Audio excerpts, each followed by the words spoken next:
Good morning.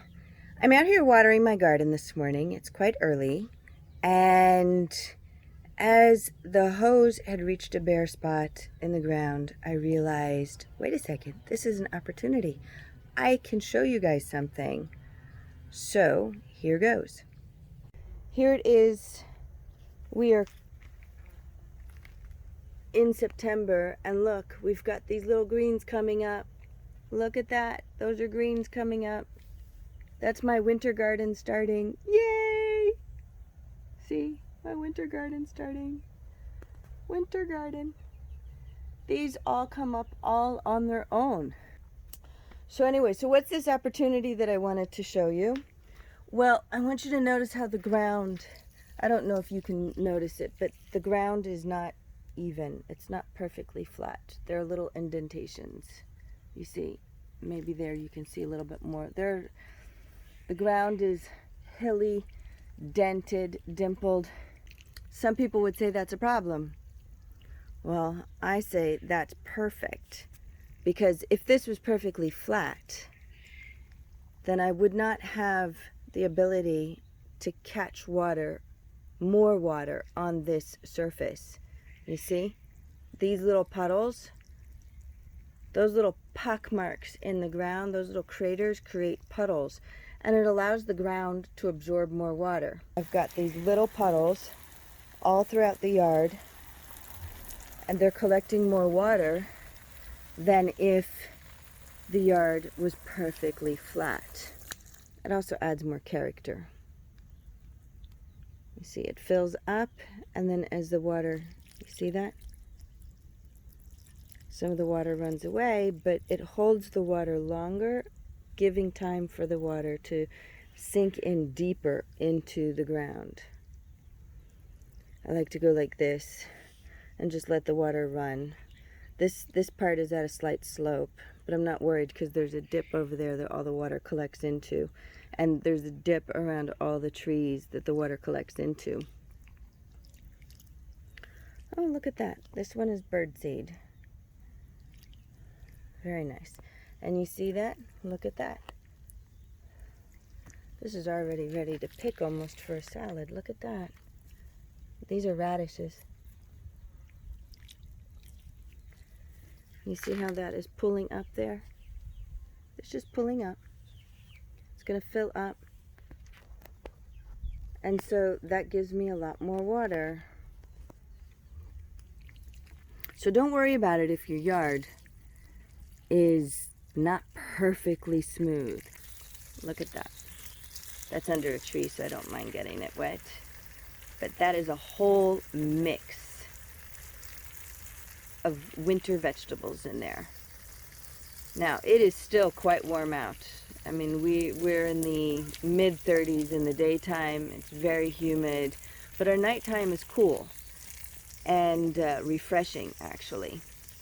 So that's very good. And I guess that's the sign for the winter vegetables to start popping up. So very soon, very, very soon, I'm going to have plenty of salad that just grows on its own in my yard. They're perennials or annuals because they die back every year, but to me they're the same as perennials because they seed themselves. So I think it's amazing. So you see, I don't have to give very much water, but because they have these little pockets, these little dips in the soil, look at that, and it just collects the water.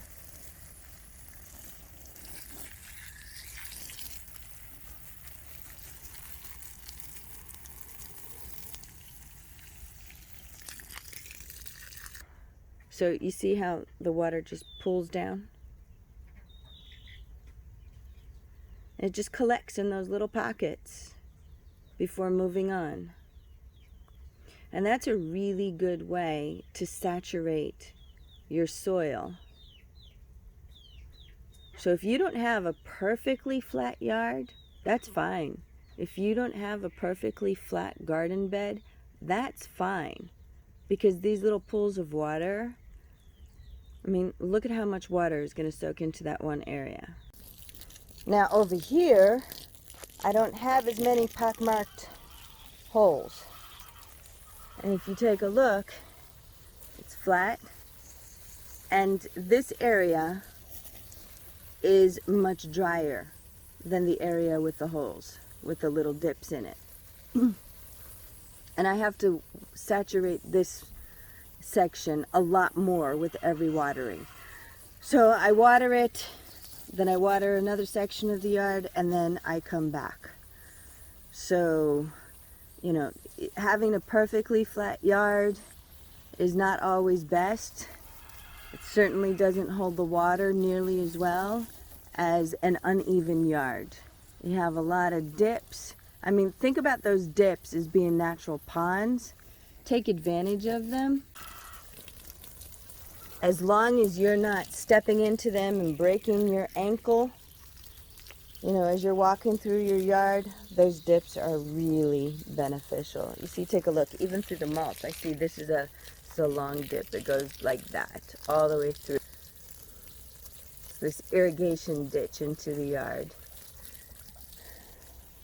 Yay, how wonderful is it? My winter vegetables are starting to come up. Yay! It's a good sign. I got a little bit carried away with the watering. Sometimes it happens. I get really excited, like, oh no, things are coming up, and it's like, and I give it a little bit of extra watering, which sometimes isn't a good idea because, for example, these don't require that much water, which is why they come up in the fall, usually after a first rain or something, and then they're used to a dry period. So they don't require that much water, but sometimes I get carried away. Sometimes I get lost in my thoughts, and it's so therapeutic to water. So I just keep watering. So the next time you look at your yard and say, my goodness, I wish it was flatter. My goodness, why are there so many pock marks? Well, now you can know they're actually helping you. It's a really, really good thing. It's a resource that you can use. Those pock marks fill up with water, and then gradually the water soaks into the earth, and it helps your land to maintain the water for longer periods of time. So, it's a good thing. Until next time.